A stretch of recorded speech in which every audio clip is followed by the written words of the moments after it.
and welcome to Broken Screens, a podcast where I analyse gaming.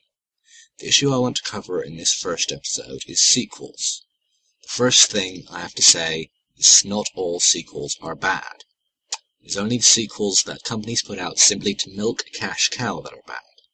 And even then, not all of these are bad games. For example, Legend of Zelda games. They're not bad games per se, but the fact that the company is simply releasing the same game with a different storyline over and over again is bad. Now, don't get me wrong, I very much enjoy a Legend of Zelda game. However, the company should not be releasing games that are simply the same. I've played many Zelda games to this day, and while they have all been very enjoyable and had unique storylines, they have still essentially been the same game. The issue with this is that many people will simply buy a sequel because it has the name. Take, for example, the Halo series. While the first two games, two or three, were very good. I very much enjoyed Combat Evolved and Halo 2. They were both very entertaining. However, once the company started releasing Halo 3, ODST, and Reach, it simply developed into a cash cow, and they were no longer really bothered to ensure that the game was very original and very enjoyable, like they had done with Combat Evolved. The problem with this is us, the consumers. We are the ones who are teaching developers these bad habits. We repeatedly buy these sequels that have little to no development. No, development is the wrong word. Innovation is the right word. Little to no innovation, whereas indie games, such as, I hate to use this example because it's become so popular lately, Minecraft. This is a very original idea.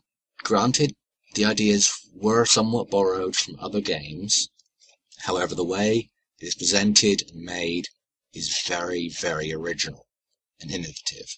The problem is that game developers nowadays are scared to take those risks. The risks that indie developers will take because they have nothing to lose. What we need to teach AAA developers like BioWare, Nintendo, Microsoft, all of them.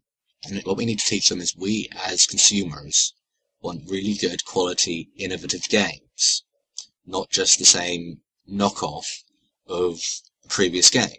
While these games may be enjoyable, it teaches the developers bad habits, and they will simply release the same game over and over again.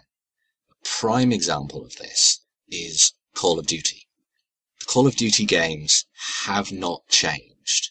Essentially, they are different games, because they're in different times, they feature different storylines. But the gameplay is almost exactly the same. Now, COD games may be very enjoyable to a certain audience. I personally do not enjoy them. However, to a certain audience they are very enjoyable.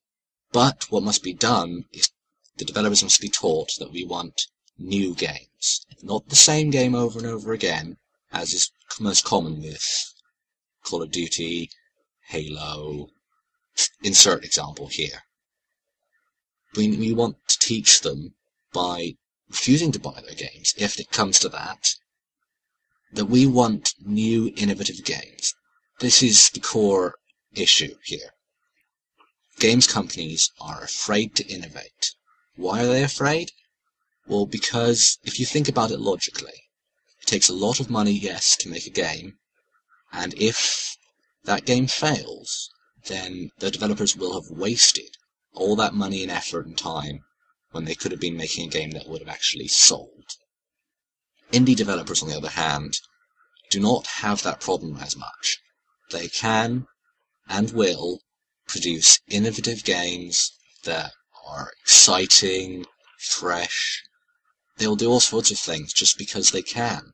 We need to show developers that that's what we want, prove to them that we were willing to choose those games over theirs, even if those games have less quality graphics or less of a budget so the developer can't do as much with them. That's what we need to do, to be able to get good, innovative AAA title games from developers. This has been Broken Screens. I've been Jeremy Fryer, signing off. and this is just a pilot episode, so depending on the interest and feedback I get, I will create more episodes. If you have any questions, please send them to my mailbox at brokenscreens@hotmail.co.uk. Thank you very much for listening, and please give me some feedback on this video.